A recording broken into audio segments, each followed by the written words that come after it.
Penerapan pajak daerah untuk usaha spa yang naik dari 15% menjadi 40% membuat pelaku usaha di Bali kelimpungan. Pasalnya kenaikan pajak tersebut belum tersosialisasi dengan baik. Selain itu, usaha spa diharapkan tidak dikategorikan sebagai usaha hiburan melainkan wellness.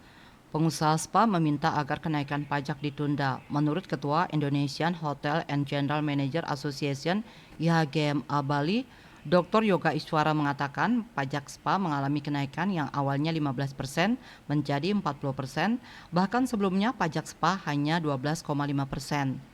Penerapan kenaikan pajak spa tersebut membuat pihaknya agak sedikit kaget karena sosialisasi sangat minim. Untuk itu, ia bersama Ketua Bali Spa and Wellness Association (BSWA) Bali telah melakukan pertemuan dengan Kepala Dinas Pariwisata Bali mencari solusi.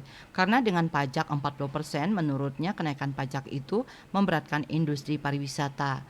Dikatakannya yang menjadi objek 40% ini adalah semua izin usaha spa, baik yang melekat di hotel maupun yang independen yang memiliki izin usaha spa. Kenaikan pajak spa menjadi 40% ini menurutnya karena spa digolongkan ke dalam hiburan.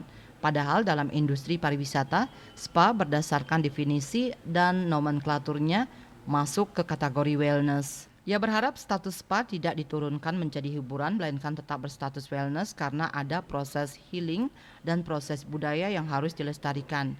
Apalagi saat ini industri spa khususnya di Bali sedang mengembangkan spa berdasarkan etnografi, kekayaan atau tradisi dalam suatu daerah seperti Balinese Massage. Dengan upaya tersebut, industri spa di Indonesia diharapkan dapat meningkat popularitasnya di dunia seperti Thai massage dan Swedish massage. Jika peraturan tersebut dijalankan, ia yakin pasti akan berdampak pada industri spa dan pariwisata Bali.